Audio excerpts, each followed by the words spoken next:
નમસ્કાર મિત્રો, આજે આ વિડીયોમાં આપણે ચેપ્ટર 7ના મોસ્ટ ઇમ્પોર્ટન્ટ એમસીક્યુ જોઈશું. જો એક્ઝામમાં વારંવાર પૂછાય છે અને જો મિત્રો તમે ચેનલ પર નવા છો તો સબસ્ક્રાઇબ કરવાનું ભૂલશો નહીં, જેથી તમને નવા વિડીયોની નોટિફિકેશન મળી રહે અને વિડીયો ગમે તો જરૂર લાઈક કરજો.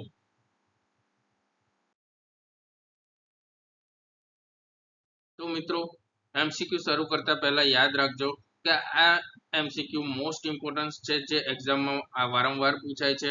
તો મિત્રો ધ્યાનથી સાંભળજો અને સાથે સાથે કોમેન્ટ બોક્સમાં જવાબ આપજો. અહીં આપણે ફર્સ્ટ એમસીક્યુ જોઈએ છે.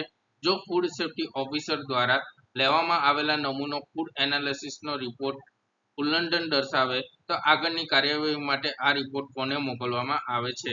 તો મિત્રો અહીં ઓપ્શન આપણે જોઈએ છે. ઓપ્શન એ સીધો કોર્ટને, ઓપ્શન બી ફૂડ સેફ્ટી કમિશનરને, ઓપ્શન સી નિયુક્ત અધિકારીને, ઓપ્શન ડી પોલીસ સ્ટેશનને. તો મિત્રો કોમેન્ટ બોક્સમાં જવાબ આપો, રાઈટ આન્સર શું આવે છે?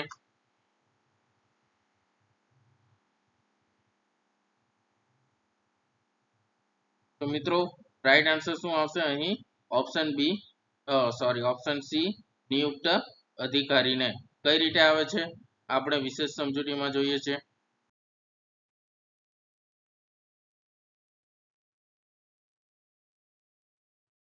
કલમ 42(2) અનુસાર ફૂડ એનાલિસિસે પોતાનો અહેવાલ જેમાં નમૂના અને પૃથ્થકરણની પદ્ધતિનો ઉલ્લેખ હોય તે નિયુક્ત અધિકારીને મોકલવાનો રહેશે.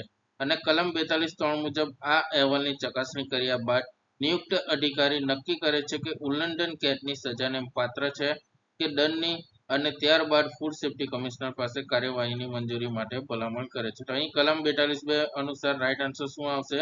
નિયુક્ત અધિકારી. નેક્સ્ટ ક્વેશ્ચન મિત્રો આપણે જોઈએ છે. કલમ 39 અનુસાર જો કોઈ ફૂડ સેફ્ટી ઓફિસર ઉશ્કેરણીજનક રીતે અને વાજબી આધાર વિના ખોરાક જપ્ત કરે તો તે શું ગણાશે?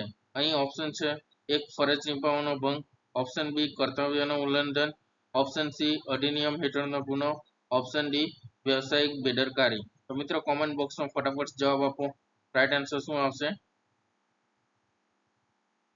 ઓપ્શન સી અધિનિયમ હેઠળનો ગુનો. કઈ રીતે આવે છે આપણે વિશેષ સમજૂતીમાં મિત્રો જોઈએ છે. તો મિત્રો કલમ 39 સ્પષ્ટપણે જણાવે છે કે જો કોઈ ફૂડ સેફ્ટી ઓફિસર ઉશ્કેરણીજનક રીતે અને વાજબી આધાર વિના ખોરાક જપ્ત કરે છે અથવા ફરજના અમલ દરમિયાન અન્ય કોઈ નુકસાનકારક કૃત્ય કરે છે તો તે અધિનિયમના હેઠળના ગુના માટે દોષિત થશે અને તેને 1 લાખ રૂપિયા સુધીના દંડની સજા થઈ શકે છે. અને જો તેની સામે ફરિયાદ ખોટી સાબિત થાય તો ફરિયાદ કરનારને પણ દંડ થઈ શકે છે. નેક્સ્ટ ક્વેશ્ચન મિત્રો આપણે જોઈએ છે. જો ખાદ્ય વિશ્લેષકનો રિપોર્ટ દર્શાવે છે કે ખાદ્ય સામગ્રી ધોરણોનું પાલન કરતી નથી તો ખરીદનારને શું હક મળે છે? ઓપ્શન એ ફરિયાદ કરવાનો અધિકાર, ઓપ્શન બી વિશ્લેષણની ફી પરત મેળવવાનો અધિકાર, ઓપ્શન સી બમણી ફી મેળવવાનો અધિકાર, ઓપ્શન ડી વળતર તરીકે બમણી કિંમત મેળવવાનો અધિકાર. તો મિત્રો રાઈટ આન્સર શું આવે છે? કોમેન્ટ બોક્સમાં જવાબ કરજો. તો મિત્રો રાઈટ આન્સર શું આવે? વિશ્લેષણની ફી પરત મેળવવાનો અધિકાર. ધેટ મીન્સ રાઈટ આન્સર શું આવે? બી. કઈ રીતે આવે છે આપણે વિશેષ સમજૂતીમાં જોઈએ છે.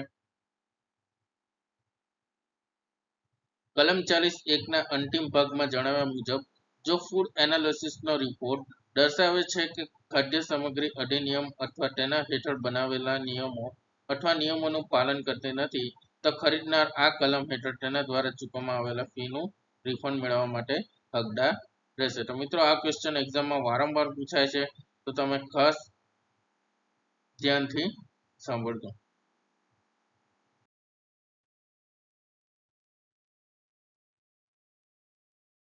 કલમ 42 મુજબ ફૂડ સેફ્ટી ઓફિસર દ્વારા લેવામાં આવેલ નમૂનાનું પૃથ્થકરણ કર્યા બાદ ખાદ્ય વિશ્લેષક નિયુક્ત અધિકારીને રિપોર્ટ કેટલા દિવસની અંદર મોકલવાનો ફરજિયાત છે?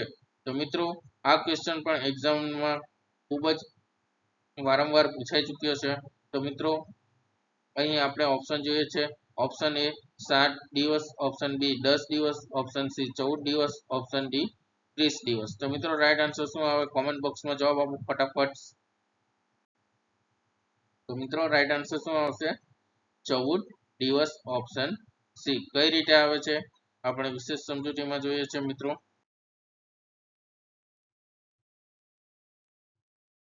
કલમ 42(2) મુજબ ખાદ્ય વિશ્લેષકે ફૂડ સેફ્ટી ઓફિસર પાસેથી સેમ્પલ મેળવ્યા પછી નમૂનાનું પૃથ્થકરણ કરવું પડશે અને 14 દિવસની અંદર નમૂના અને પૃથ્થકરણની પદ્ધતિનો ઉલ્લેખ કરતો પૃથ્થકરણ અહેવાલ કોને આપવાનો રહેશે? ડેઝિગ્નેટેડ ઓફિસરને અને ફૂડ સેફ્ટી કમિશનરને નકલ સાથે મોકલવાનો રહેશે. આ સમય મર્યાદા કાયદાકીય પ્રક્રિયાને ઝડપી બનાવવા માટે મહત્વપૂર્ણ છે. નેક્સ્ટ ક્વેશ્ચન આપણે જોઈએ છે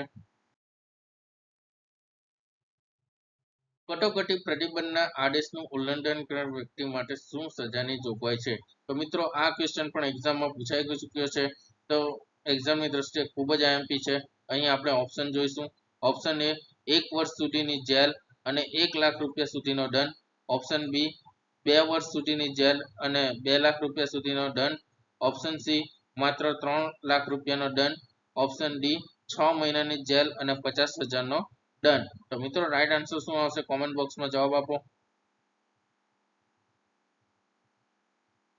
તો મિત્રો રાઈટ આન્સર શું આવશે ઓપ્શન બી 2 વર્ષ સુધીની જેલ અને 2 લાખ રૂપિયા સુધીનો દંડ. કઈ રીતે આવે છે આપણે વિશેષ સમજૂતીમાં મિત્રો જોઈએ છે.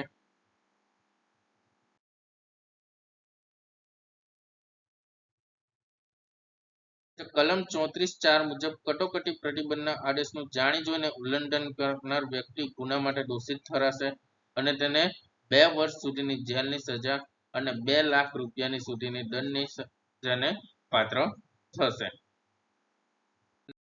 નેક્સ્ટ ક્વેશ્ચન આપણે જોઈએ છે મિત્રો કલમ 38(6) મુજબ ફૂડ સેફ્ટી ઓફિસર ભેળસેળ અને સંબંધિત હિસાબી પુસ્તકો જપ્ત કરી શકે છે. આ માટે કોની પૂર્વ મંજૂરી જરૂરી છે? Option A food safety commissioner, option B police અધિકારી, ઓપ્શન સી સત્તાધિકારી મીન્સ ડેઝિગ્નેટેડ ઓફિસર એટલે કે નિયુક્ત અધિકારી, ઓપ્શન ડી જિલ્લા મેજિસ્ટ્રેટ. તો મિત્રો રાઈટ આન્સર શું આવશે ફટાફટ કોમેન્ટ્સમાં જવાબ આપો. તો મિત્રો રાઈટ આન્સર શું આવશે ઓપ્શન સી ડેઝિગ્નેટેડ ઓફિસર. કઈ રીતે આવે છે આપણે વિશેષ સમજૂતીમાં જોઈએ છે મિત્રો.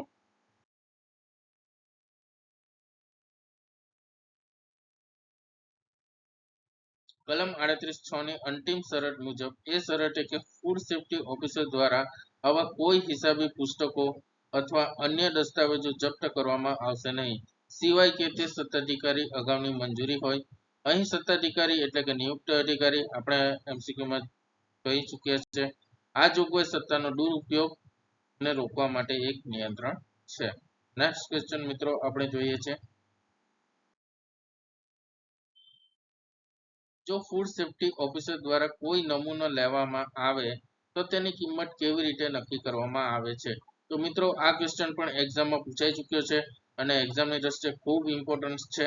તો અહીં ઓપ્શન આપ્યા છે. ઓપ્શન એ ઉત્પાદન ખર્ચના આધારે, ઓપ્શન બી જે દરે તે સામાન્ય રીતે જાહેર જનતાને વેચવામાં આવે છે તેના આધારે, ઓપ્શન સી સરકાર દ્વારા નિર્ધારિત દરે, ઓપ્શન ડી ફૂડ સેફ્ટી ઓફિસરની અંદાજિત કિંમતે.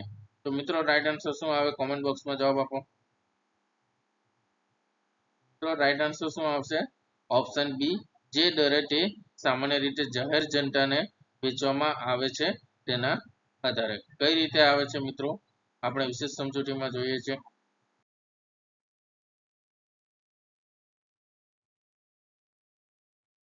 કલમ 38(3) સ્પષ્ટપણે જણાવે છે કે જ્યાં કોઈ પણ નમૂના લેવામાં આવે છે તેની કિંમત જે દરે ખાદ્ય પદાર્થ સામાન્ય રીતે જાહેર જનતાને વેચવામાં આવે છે તેના આધારે ગણવામાં આવે છે.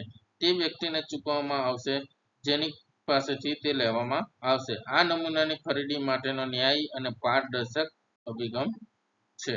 નેક્સ્ટ ક્વેશ્ચન મિત્રો આપણે જોઈએ છે લાયસન્સ માટે અરજી કર્યાની તારીખથી કેટલા સમયમાં લાયસન્સ જારી ન થાય અથવા અરજી નકારવામાં ન આવે તો અરજદાર પોતાનો વ્યવસાય શરૂ કરી શકે છે? તો મિત્રો આ ક્વેશ્ચન પણ એક્ઝામમાં પૂછાઈ ચૂક્યા છે અને આ એક્ઝામની દ્રષ્ટિએ ખૂબ જ આઈએમપીસ છે. તો અહીં આપણે ઓપ્શન જોઈએ 1 મહિનો, ઓપ્શન બી 2 મહિના, ઓપ્શન સી 3 મહિના, ઓપ્શન ડી 45 દિવસ. તો મિત્રો રાઈટ આન્સર શું આવે છે કોમેન્ટ બોક્સમાં જવાબ આપો. તો મિત્રો રાઈટ આન્સર શું આવશે 2 મહિના. કઈ રીતે આવે છે આપણે વિશેષ સમજૂતીમાં જોઈએ છે કઈ કલમ હેઠળ આવે છે.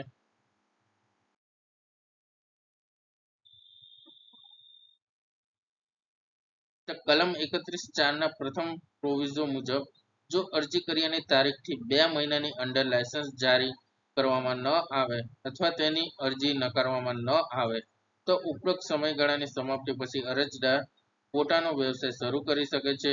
આ ડીમ્ડ લાયસન્સનો સિદ્ધાંત લાગુ પડે છે જે વહીવટી તંત્રની વિલંબિત કાર્યવાહી સામે સુરક્ષા પૂરી પાડે છે. નેક્સ્ટ ક્વેશ્ચન આપણે જોઈએ છે મિત્રો કલમ 38(10) મુજબ ફૂડ સેફ્ટી ઓફિસરની સત્તાના ઉપયોગ અંગે માર્ગદર્શિકા કોણ બહાર પાડી શકે છે. તો મિત્રો આ ક્વેશ્ચન પણ ખૂબ આઈએમપી છે અને એક્ઝામમાં વારંવાર પૂછાઈ ચૂક્યો છે. અહીં આપણે ઓપ્શન જોઈશું. Option A food authority, option B રાજ્ય સરકાર, option C food safety commissioner, option D કેન્દ્ર સરકાર. તો મિત્રો અહીં તમે કોમેન્ટ બોક્સમાં જવાબ આપી શકે છે. રાઈટ આન્સર શું આવશે? તો મિત્રો રાઈટ આન્સર શું આવશે option C food safety commissioner. કઈ રીતે આવે છે આપણે વિશેષ સમજૂતીમાં જોઈએ છે મિત્રો.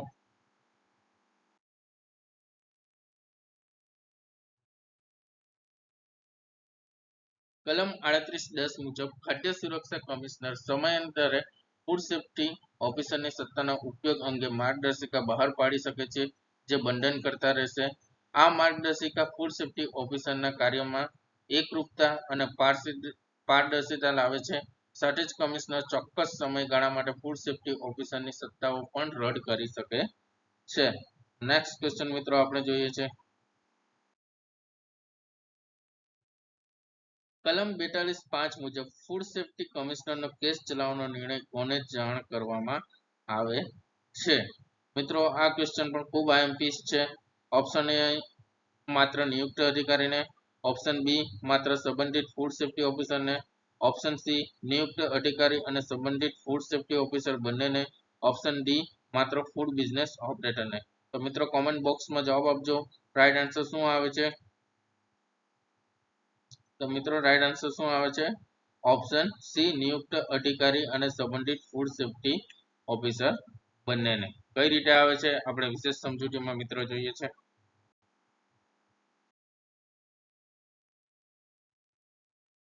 મિત્રો કલમ 42(5) મુજબ ખાદ્ય સુરક્ષા કમિશનર તેમના નિર્ણયની જાણ નિયુક્ત અધિકારી અને સંબંધિત ખાદ્ય સુરક્ષા અધિકારીને કરશે કે જેઓ સામાન્ય અધિકાર ક્ષેત્રની અદાલતો અથવા વિશેષ અદાલતો સમક્ષ કેસ ચલાવશે.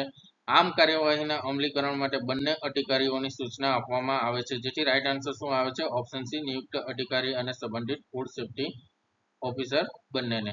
અને કલમ 40 હેઠળ નમૂનો લેવામાં આવ્યો હોય તો ખરીદનારને પણ જાણ કરવામાં આવે છે. તો મિત્રો આ સાથે આપણે ચેપ્ટર 7 ના 10 MCQ જે એક્ઝામમાં વારંવાર પૂછાય છે અને એક્ઝામમાં આવવાની શક્યતા છે તેવા MCQ જોયા છે. તો મિત્રો અહીં તમારા 10 માંથી કેટલા ક્વેશ્ચન સાચા પડ્યા છે તે તમે કોમેન્ટ બોક્સમાં જવાબ આપી શકો છો. અને મિત્રો જો તમને આ વિડીયો ગમ્યો હોય તો વિડીયોને લાઈક કરવાનું ભૂલશો નહીં અને જો તમે ચેનલ્સ પર નવા હોય તો સબસ્ક્રાઇબ કરવાનું ભૂલશો નહીં જેથી કરીને તમને નવા વિડીયોની નોટિફિકેશન મળી રહે. અને જો તમારા કોઈ મિત્રો ફૂડ સેફ્ટી ઓફિસરની એક્ઝામ તૈયારી કરી રહ્યા હોય તો તેમની સાથે આ વિડીયો જરૂર શેર કરજો જેથી તે પણ એક્ઝામ ઇઝીલી ક્રેક કરી શકે છે. મિત્રો આ સાથે હું રજા લઉં છું. ધન્યવાદ. આપણે નેક્સ્ટ નવા વિડીયોમાં મળીશું.